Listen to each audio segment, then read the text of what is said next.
excited among yourselves. That'll be fun. It'll be over in 5 minutes. Yeah. There's our teacher.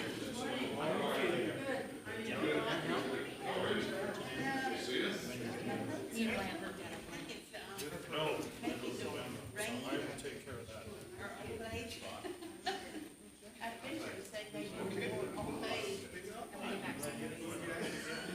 But just don't be like I'm sorry. Yeah, you're okay. You put it out there to trick me, I know. all right, so just one replacement to do. And now they need for freaking retarded for it. Oh, I would never do that.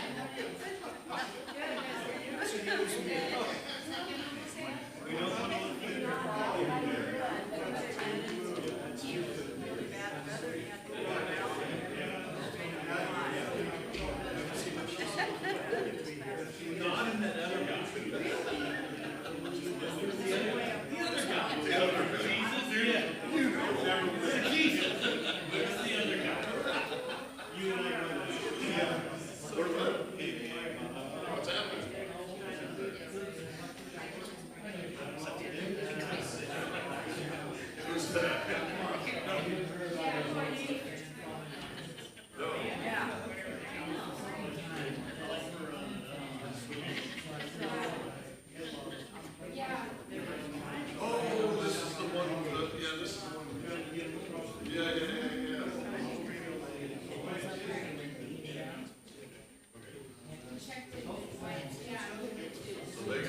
Oscar told us yesterday they got them across the border.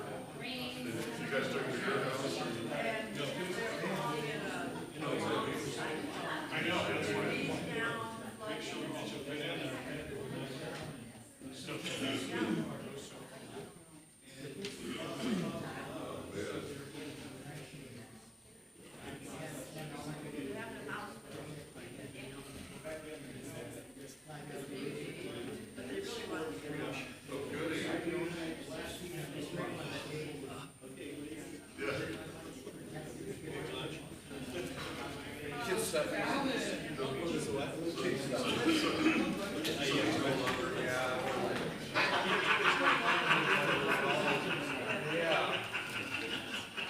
Crackers and applesauce. Second childhood.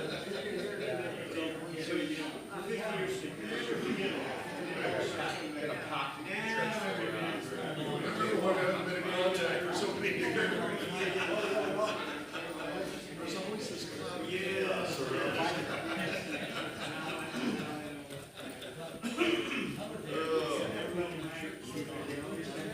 Oh, that's nice.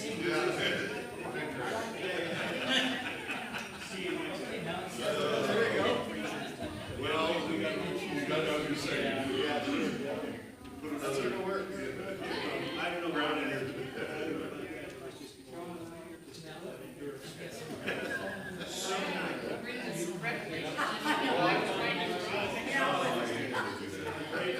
Okay, here it goes.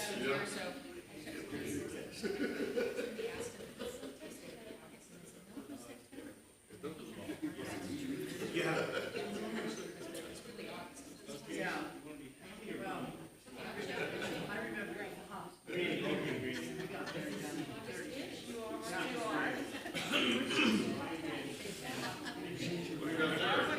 Oh, it's a bulletin from, Buddy. Well, I thought it was a funeral notice. It looks like a program.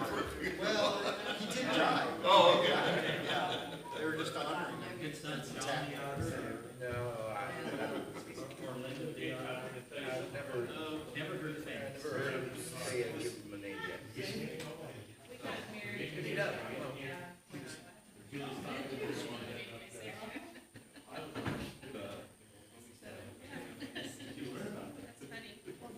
God and the other guy.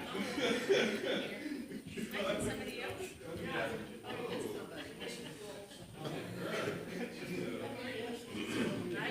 Second count.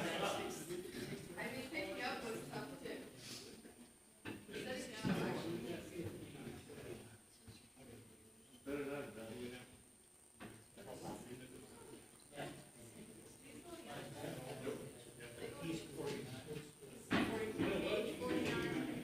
Right off the cuff.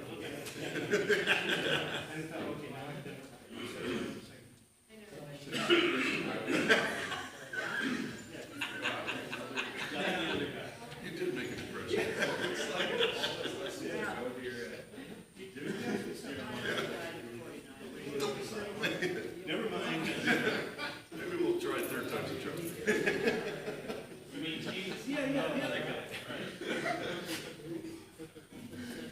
Goes down, dives, does all that.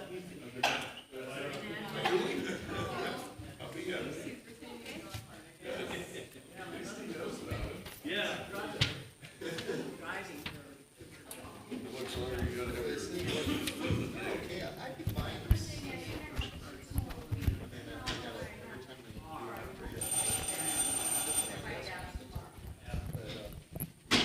well, yeah, yeah. And then it's always like, if I push it, it might do more damage, or is it just, you know, I'm okay with the pain if it's pushing through the pain, but if it's doing more damage, I don't wanna do it. And it's the size. My son's all, why check it out?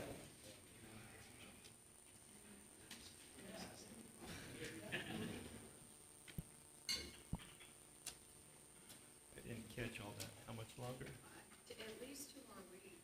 I go tomorrow and it'll be in 2 weeks, it'll be 6 weeks. When they did mine, I was done in 4 days. No, I don't, it's just, I paid them a big tip. They gave me the good stuff. well, it hurt when we walked out. Yeah. So I don't wanna, Yeah, I wanna give it all the chance. right. Okay, looks like we all here. Time to begin.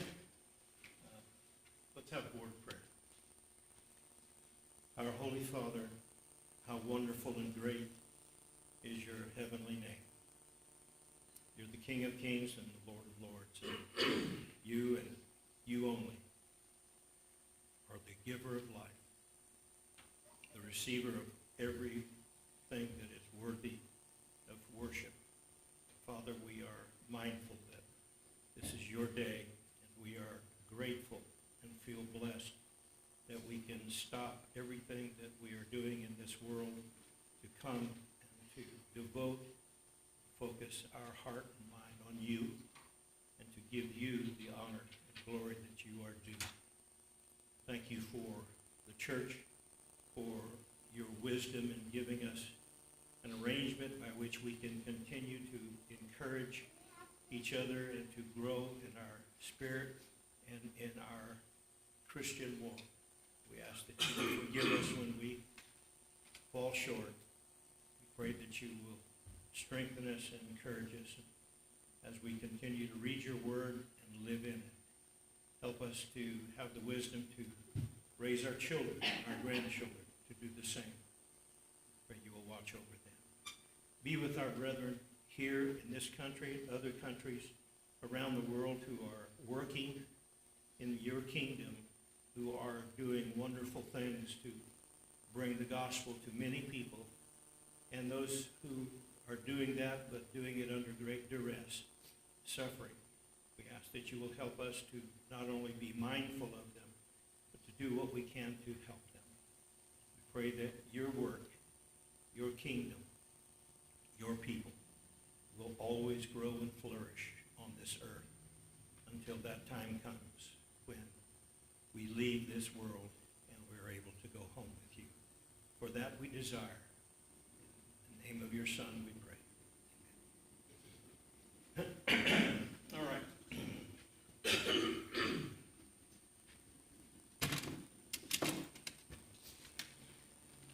We're in Acts 17, and Wednesday night we were just getting ready to start the sermon that Paul had started. You see on the map there, they had put Paul on a ship from Berea, and he sailed down the coast and went to Athens. And here's where he came. The white buildings in the background were not there when he was there, but the Acropolis in the front, this is what was there, and this is where he had preached. I had mentioned about the Parthenon and the Acropolis. The building on the left, which is the most familiar, most recognizable, that was the Temple of Athena. That is what is often called the Parthenon. The complex itself, that mount, that plateau, big rock flat table, is called the Acropolis. And on the back side of that picture is where we would find this, Mars Hill. And here's where the sermon is going to be taught by Paul when he is invited to come out there to sit there with the elite. And he is going to face two basic theories of philosophy. The Epicureans, as we said, Epicurus in about 300 years before Christ developed the idea that pleasure is the answer to life. Now you can imagine, lots of people liked that. So they were Epicureans just by default, because this sounds good to them. The idea of immortality was disturbing to man's peace of mind and filled him with fear, so we're not going to accept the idea of immortality. The grave is the end, and so we just live fast, die young, leave a good-looking corpse, as they would say in some places. The atomic theory is basically saying that everything is physical. Even the soul of man is physical. So whatever we would think or whatever we could imagine about man's existence and his makeup, it was all physical. There was no spiritual. And that being the case, the objective of life, however long we lived and whatever we did, male, female, old, young, whatever, the end of life was ataraxia, which is imperturbability. I want to be put in a state where nothing bothers me. People look for that all the time in this life. They just zone out. Shoot up, do whatever, get drunk, and just, I don't want to be bothered with anything. Well, we know the consequences of that. It makes it even worse. But on the other hand, there was a group that was meeting out on the porch, a painted porch. It was called the Stoic. Stoic means painted porch. And there, Zeno had the idea where he said, no, it's not the Epicurean thought. It's just the opposite, that we have to follow reason. And that reason was discovered through nature itself. As they observed plant life, as they observed animal life, they all did things, or things were happening for a reason. So he was saying, we follow that reason, and that's where we'll find good. The good is in the soul, but it's not external. It's internal. This Epicurean idea of that pleasure is the answer to life, Zeno would say, no, that's wrong. The external flesh of our life, that's not good. The good is found inside. And the wisdom and restraint would deliver one from all the passions that perturb and disturb life.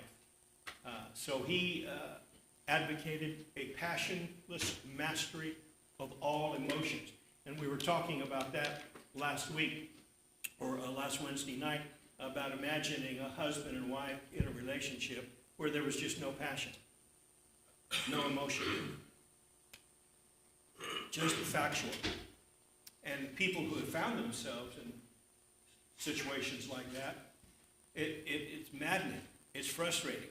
And for many, they just can't stand it. I need some kind of feedback. I need some kind of passion here. And we would worry about our children if they never exhibited any kind of passion. If they sat just quietly, while their two-year-olds do not sit quietly, unless there's something wrong. And if they did that, mothers and fathers would be deeply concerned about that. More we could say about that, but the final one, the four cardinal virtues of Stoicism: wisdom, courage, justice, temperance. That in itself would be a lesson. But this is the basic idea of what's in the minds of these men that Paul is going to address. And so he comes back up on this hill. Now I'm going to add one new thing here to our class as we begin this sermon, is that we had noted that when Paul went into the synagogues at Thessalonica and at Berea, Luke says that he would reason with the Jews that were there. Well, if he was going to reason with them, he reasoned with them concerning the old law. And no one was as qualified or more qualified than Paul when he was Saul of Tarsus, taught at the feet of Gamaliel. He knew the law inside and out. So he would reason with the Jews about the law and then take that to the Messiah, the prophecy that Christ was the end of the law. And some of them, many of them, had a great problem with that. When he left the synagogues and then went out into the marketplace, and particularly here, he would no longer reason from the old law, he would reason philosophically. Because in Athens in particular, and this is why I say I think this is a watershed moment in the ministry of Paul for the rest of his life, is that here now, for the first time, he has a large audience of people who don't know or care about the Torah. They don't know or care about Moses. They don't offer sacrifice on the Sabbath or on the Day of Atonement. They don't know anything about that. They don't care anything about that. So his lesson cannot be about those things. They're philosophers. They love to talk about what they think is smart. You know, philosophy is simply broken down to the love of wisdom. All right, well, they love that. And so Paul's going to get up here, and the invitation is, we want to hear some new thing. We've never heard about this unknown God. This is going to be fun. All right, great, let's get together. So Paul is not going to argue legally from the old law, and he's not going to argue philosophically. Now you might think, well, wait a minute, Kenny, you know, he's with a bunch of philosophers. He's going to have a philosophical message to these men because that's what they like to hear. No, he doesn't do it from the old law. He doesn't do it from philosophy. He is going to argue historically. And the wisdom and the genius of arguing historically is that these are things no one can deny. I can hear the Epicureans and the Stoics arguing back and forth because it's my idea, it's their idea. Two people get together and they got different ideas about what the city should do about the freeway, or what the ball team should do with the manager or the pitcher or whatever it is. And what do you have? You have a collection of opinions. Who's right? Well, maybe in time you can look back and say, yeah, that was a good idea or that was a bad idea. But at the time, the man who owns the team or the mayor and the council, they have the right to do what they want to do.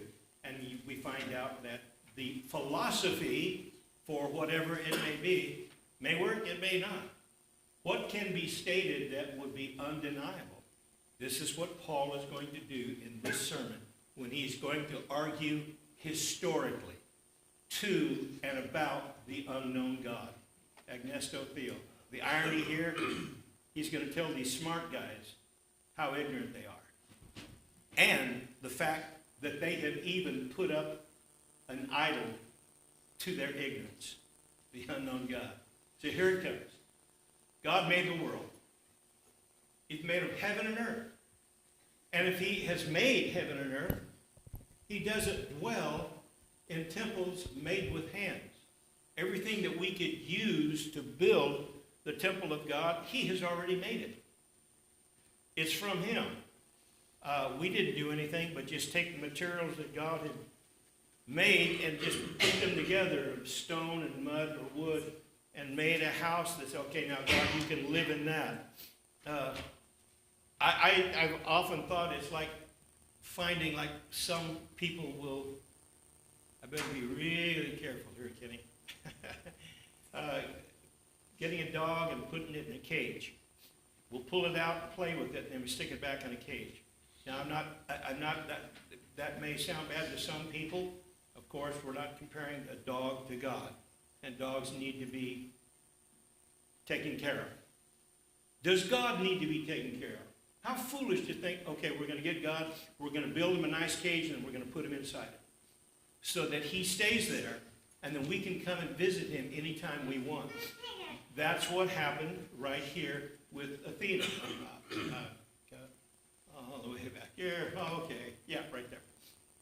That in this building right here, we've mentioned Wednesday night about the statue of Athena, and that this is where she lived. So the people of Athens, if they wanted to see their God, they had to go to the cage. There's the cage where the God is. We can go in and play with them, talk with them, offer sacrifice, etc. But that's where she lives. Paul is going to say, no, he does not dwell in temples made with hands. Verse 25, nor is he worshipped with men's hands as though he needed anything. Worshipping with our hands. What do you think that might include or would look like? Worshiping with our hands. Luke? Construction of different idols, All right. pictures, or architecture. Okay, that's right. All built to talk to God, but he doesn't, our God doesn't need that. Right. So all the architecture and the effort and design to build these things and then to construct it so they can talk to God, God doesn't need that. Very. Also in the pagan cultures, the sacrifices were very, Hands-on. tactile. They were hands-on, whether it was human sacrifice, whether it was animal sacrifice, whether it was incense. They built an altar and then they physically offered whatever it was they were going to offer to their God. Right. And this also, I think, is a dig at them. When you go to Mars Hill, it slopes down away from you in the side of the picture you can't see it, and the shadow of the Acropolis is over there. You can just picture Paul saying, he doesn't worship in temples made with hands. You see that right there? I mean, he's got so many visual aids right there. It's amazing. Yes. There was no better pulpit for Yep. this sermon than right there. That's right. In the shadow of the Acropolis. All right. The word worship, the Greek word, proskuneo. It's not important that you know it, but pros is toward, and kuneo is kiss.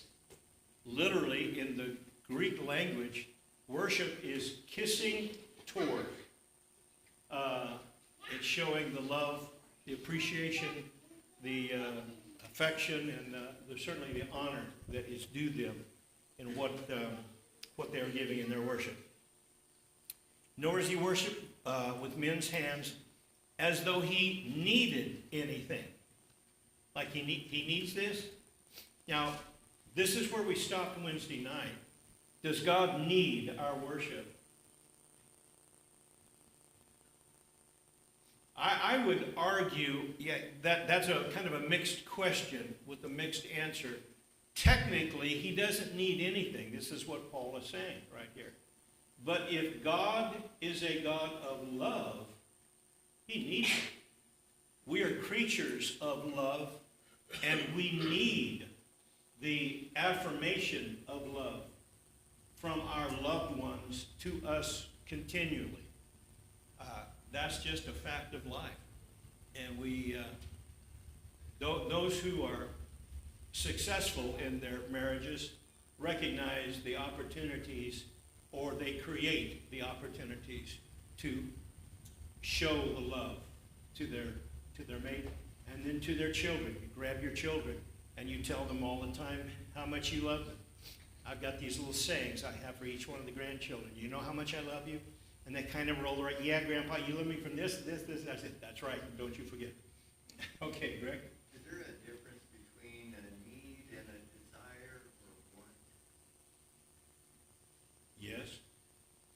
I mean, somebody desires it, it's a good thing, but it wasn't something that he needed. He is it. That's what I was saying a moment ago. Paul is saying he's made everything, so he doesn't need anything. But as we go further in this and recognize the nature of God, being the God of love, the source of love, now being a God who functions in love and with love, I think there's one of the arguments of why did he create man in the first place? He created him in his own image. Why? God wanted someone that he could love and then receive the reciprocate love that would come back to him. Were angels creatures of love? There's nothing in the scriptures that would ever suggest for a moment that they were creatures of love. They were creatures of worship. Now, God could create a heavenly host of innumerable armies of spiritual beings that would do what he wanted. But there's no love there. I'm going to get to a point here in just a minute in this lesson here that may help illustrate this here a little bit more. But he wanted these people to worship him. But Paul says he does not need to be worshipped in men's hands as though he needed anything, since he gave to all life, breath, and all things. Now, if we look at this from a very just clinical, here's God in heaven, and God decides we're going to breathe into the mouth of this creature the breath of life. Now we're going to give them food, give them water, and give them protection. And then back off. Let's see what they do. Well, okay, they did okay. They survived. What satisfaction is there? Now, I'm not trying to take the place of God, but I'm trying to, as best I can, to try to understand the place of God.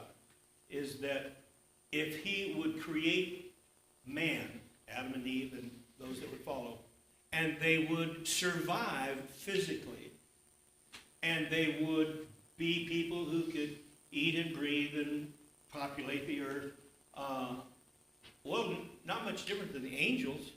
They're surviving. The difference is these creatures called man were created in God's image. The angels were not. Now, we've not gotten into this study before. I don't think I have. And I'm not sure if I've made this comment here. I might have. But when we study angels, one of the things that catches most people by surprise is that when Jesus Christ hung on the cross, he did not die for a single angel. Angels weren't to be saved.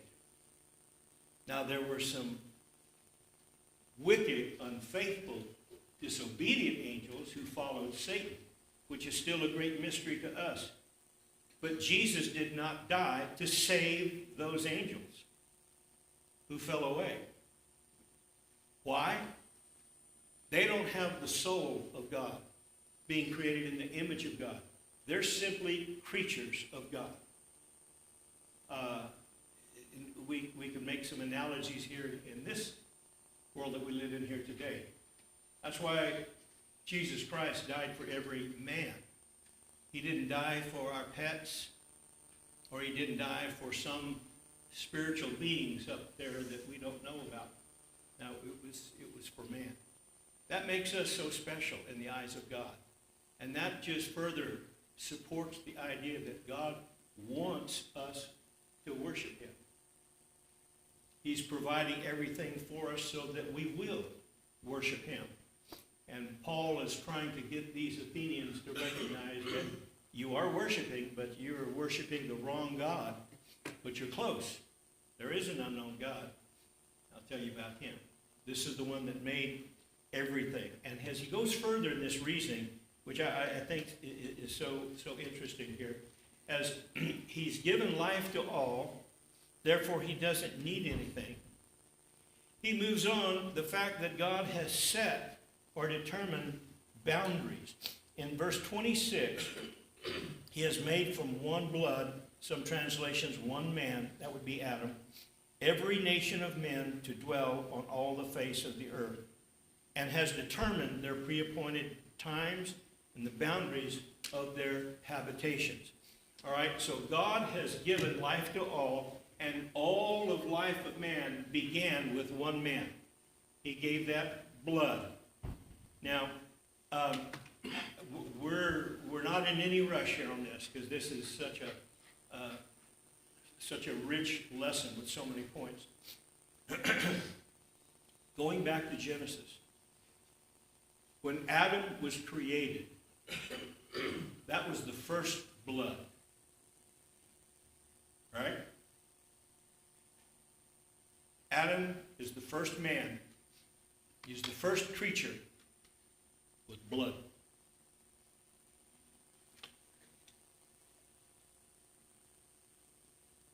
Okay, we got that settled? Or do everyone agree with that? Okay, we got a bunch of little fraidy cats that are all. I don't think. Anyone that bold enough to raise your hand? Warren, there's a bold man. Okay, he's gonna say something. I don't know if I'm going in the direction you're going. But you're talking about blood, you're talking about created being on a created planet. In that aspect, yes, he was the first one. Okay, say that again so we can all, So as far as someone with blood, created by God, a created being, created by God, on a planet, created by God, this planet, yes, he's the first one. well, just before that, 6 days, he created cows. You said man. Oh, you said being. I didn't say anything about man. You said being, okay. Yeah, I said, okay, the first blood. What was the first blood? All right. All right? At least I tried. Yeah, no, good for you. You're right, Warren. Thank you, sir. And now you know why we were so quiet. I appreciate you. You get a special award for that next year. No. All right, no, I appreciate it. That's right. That gets our minds going here, which I think is the best way to do it. Rather than me just tell you, let's just talk about it.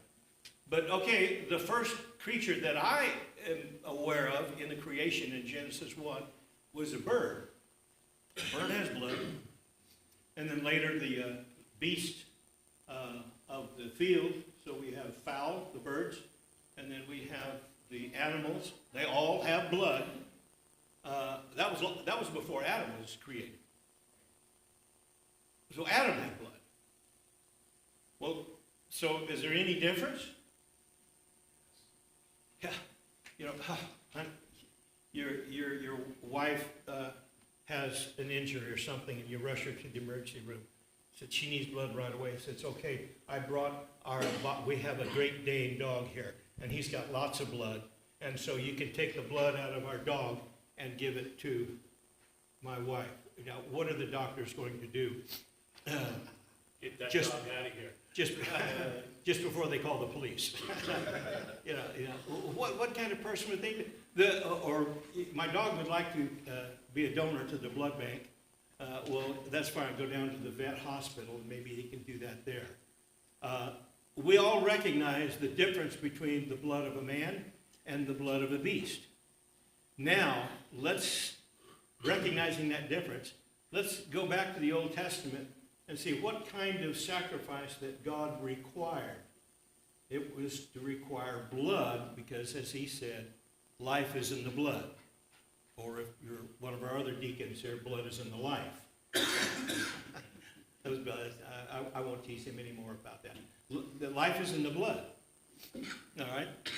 Well, what kind of blood was it? Well, it was animal blood.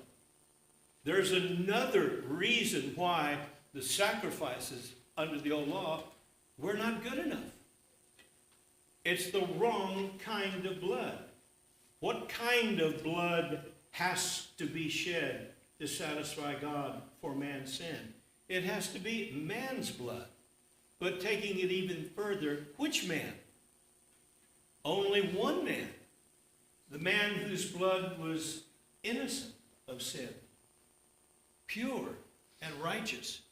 Because if you've ever thought about this, when Jesus was born to Mary and Joseph, was he born in the image of God? This isn't a trick question. Yes, just like his mother. All men who were to be born and are born and will ever be born are born in the image of God. And that expression is deeply profound, with many layers as we go down and dive deep into that concept. Pardon me, an idea. So it had to be man's blood. So here Paul is going to argue that from one man or one blood, here in verse 26, that he has made every man. That all have come. Every nation of men. The word nation, ethnos. Every ethnic. It's not a political group. That's what nations, we think of political groups today. It's every race, every nation, from one man, every nation of men, to dwell on all the face of the earth. All right? He has created them to stay on the earth. Angels are all over the place. Men are not. Notice what he says in this next line here. And he has set boundaries and times of their habitation. That is, we're in a box of space and time. We can't live long enough to go to the furthest star in the universe that we can see.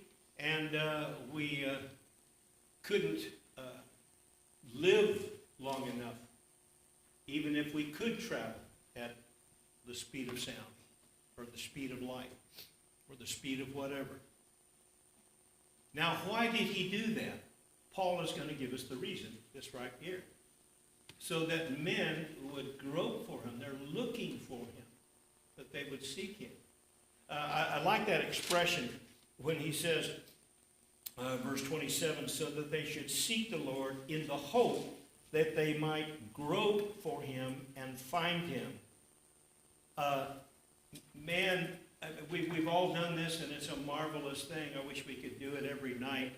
But when we're out in the country, away from the lights of the city, and on a moonless night, sit there and lay down and look up at the stars, and after a while, you see the depth in the stars, the close ones, the farthest ones, and you realize that I can't even see to the end of it. God's out there somewhere. Where could we get him? Let's reach out and see if we could find him. And that's what Paul is saying. He said that we grope for him in hopes that we can find him. We think we can get him somewhere here. And he said the irony is he's right here next to you. He's right here. And they don't see him. And Paul is saying, I'm going to show you where he is. He's right here. And so these are thoughts, no doubt, they've never even considered. So he's going to continue on here. In verse 28, he said, so in God we live and move and we have our being. As also some of your own poets have said, we are also his offspring. This is a line from Aratus of Soli. He lived a few hundred years before Christ. And Paul, being from regions similar to that, was familiar with this. And the poem was talking about that we are the offspring of our Creator, whoever that is.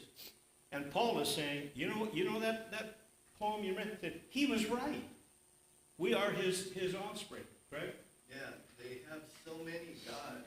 The idea of being his offspring doesn't really fly according to their understanding of what gods are, right? Right, that's right.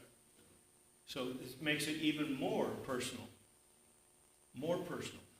And so in recognizing that God is from beginning to end, and he lives and moves and does everything, goes everywhere, his conclusion in this point, he said, therefore, since we are, verse 29, we are the offspring of God, we ought not to think that the divine nature is like gold or silver or stone, something shaped by art and man's devisings.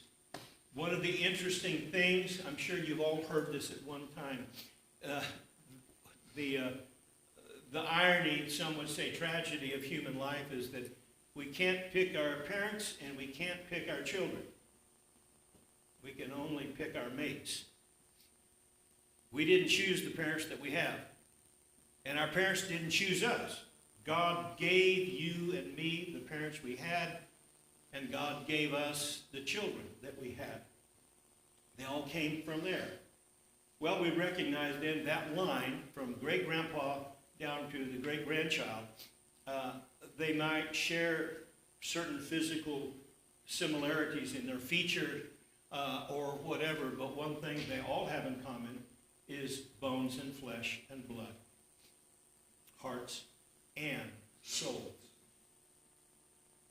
Now, what Paul is saying, if these guys are sharp, if they're supposed to be, to stop and think about that, what an act of utter ignorance to build something out of stone or wood, carve something out of gold or silver, and then fall down before it and worship it like this is who we are.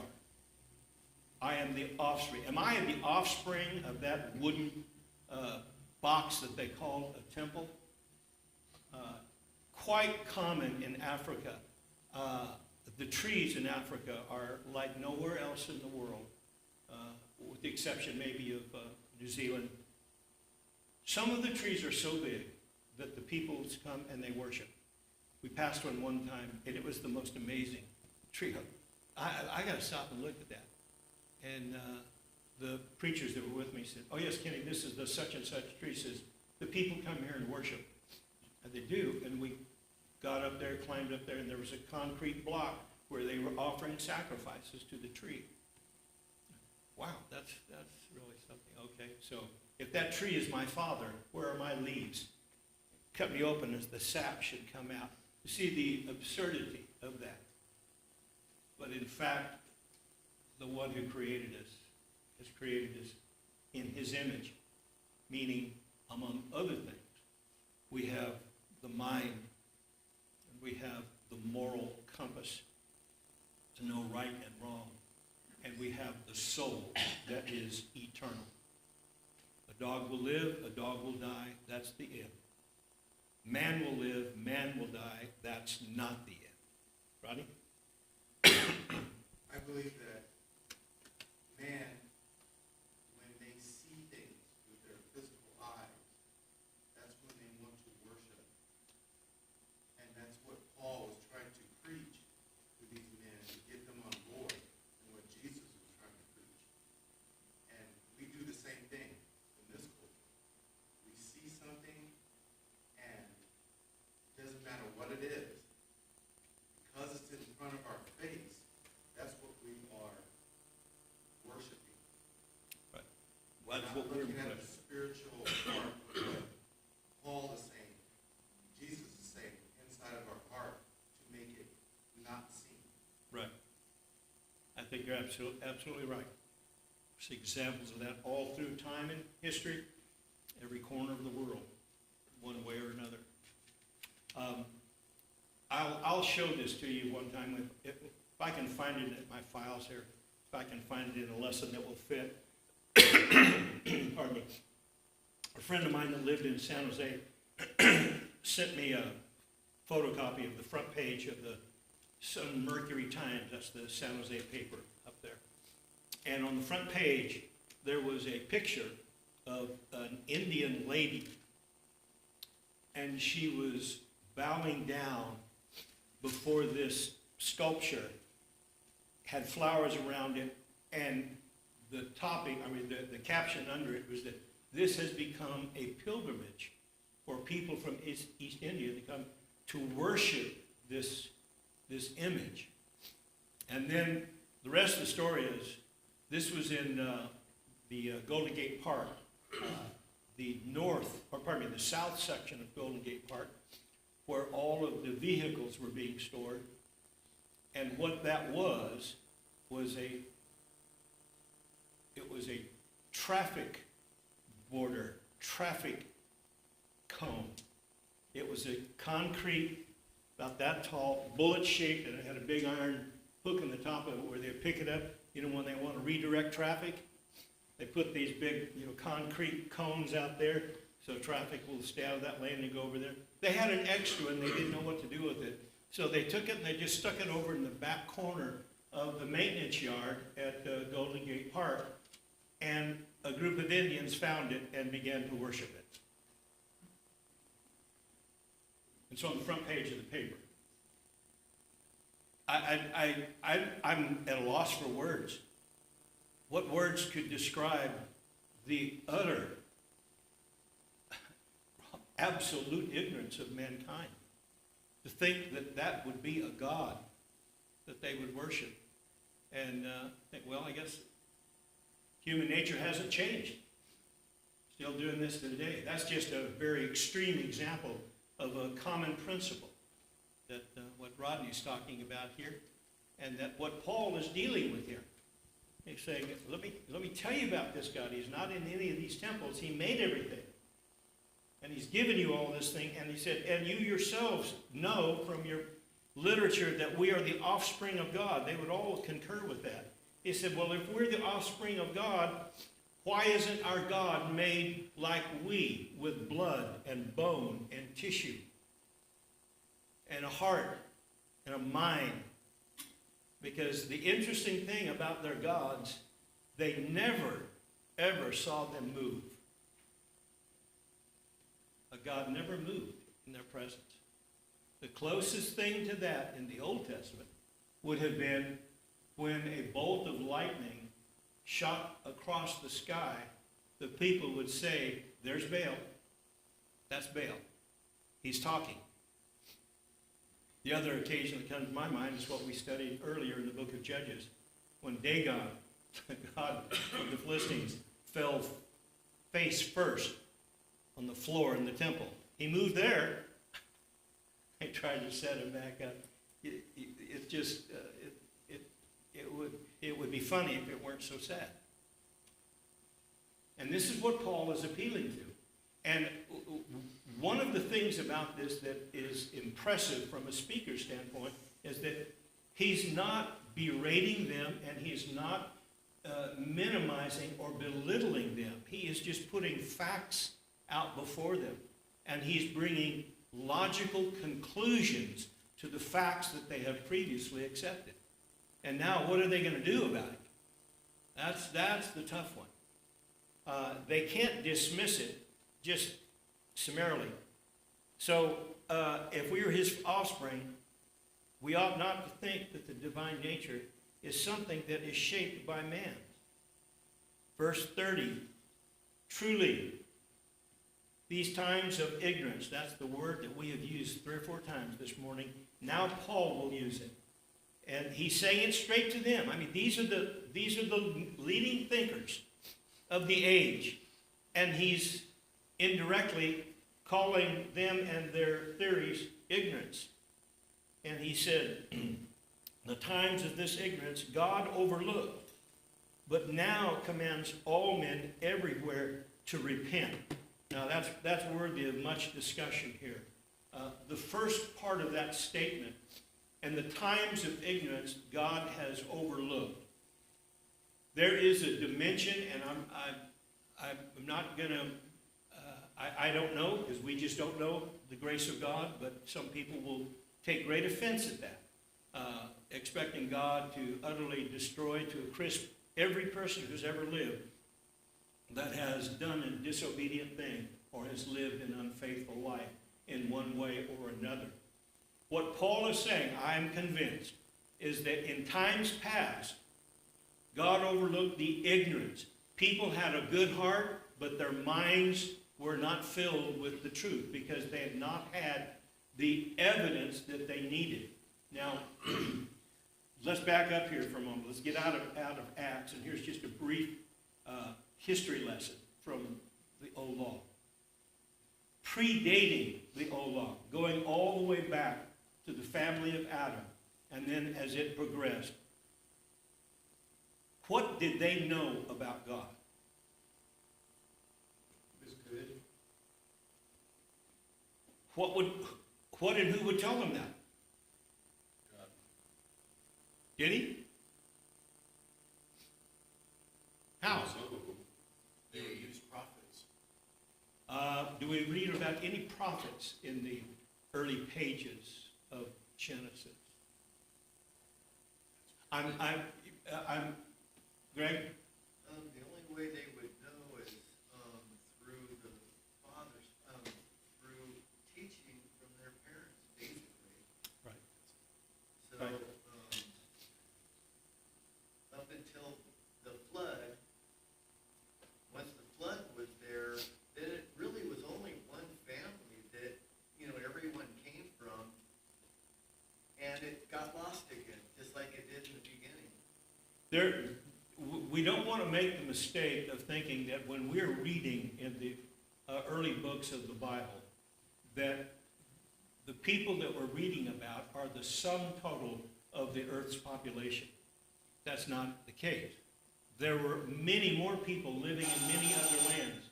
How did the Canaanites get there, where they were, who were so totally pagan? They didn't know anything about God. but they learned about gods somewhere from somebody, and it would have been the previous generation, and then that previous generation. And through time, all of these gods and this system of worshiping these various deities just grew. You know, nothing stays static. Whether it's a story or whether it's a business or a government or whatever it is, it never stays the same. It always seems to have life of itself that grows and grows. It may outgrow itself and then die, or it may just continue to grow and then just explode everywhere. Paganism is just growing and growing and growing. And Paul is coming here, and he's going to be the first one. Take a pin and pop the bubble. Pop the balloon. That now they're going to see what is really going on here. That Paul is making the statement, and this is the only one that I would point to when people talk about, well, what about the Aborigines in Australia who lived before the flood and all that? I don't know.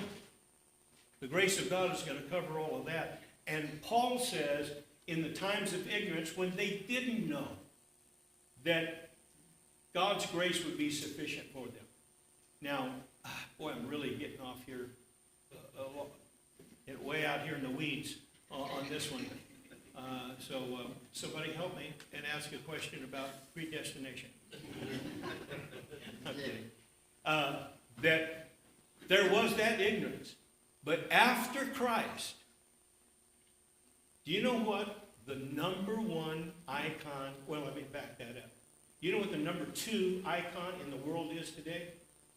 Number 2, it's Coca-Cola. You go to any corner of any third or fourth world, however you want, there is a shack and there's a Coca-Cola sign on it. Coca-Cola has been masters of getting their sign, their icon, out around the world, and it's there. It'll probably never go away. That's number 2.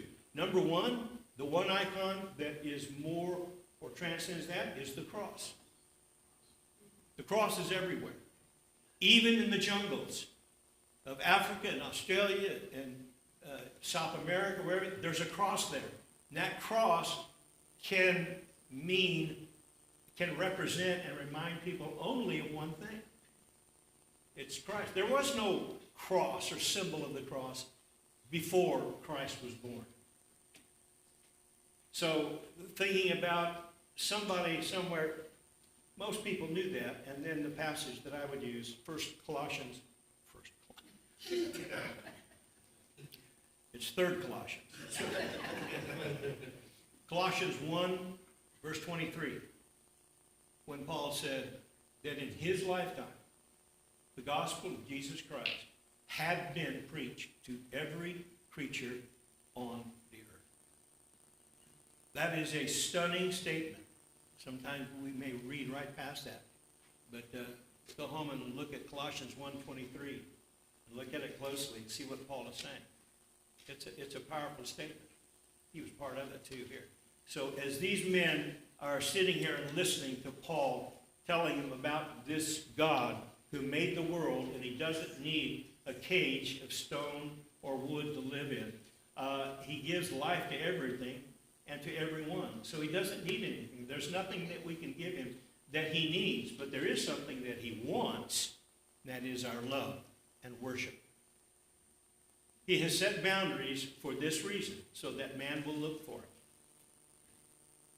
Okay? The concept of man making God in his image rather than reverse still goes on today. In our culture, we don't have a whole lot of idols and golden images and things like that. But man makes a church the way it makes him feel, not the way God was. Yeah. God, we do what we think pleases God rather than what God tells us pleases. And that's just something that is mankind's had that issue almost since the beginning. Right, that's right. The most appropriate and correct statement of any religious group, stop, don't run. The most appropriate statement is the Lord's church or Church of Christ. That's number 1. The second most appropriate term of a church today is the community church. Because that's what it is. To Barry's point, it's what we want as a community. The community comes together and they decide what they're going to do. So it's self-telling. All right, thank you very much. We'll pick up there Wednesday night. Or do we have singing? Yes. Okay. All right, we'll pick up here next year.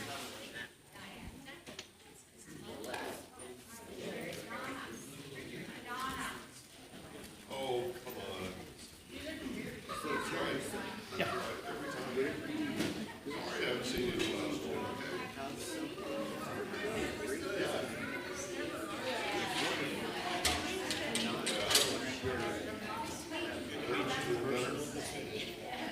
Kids take care of you.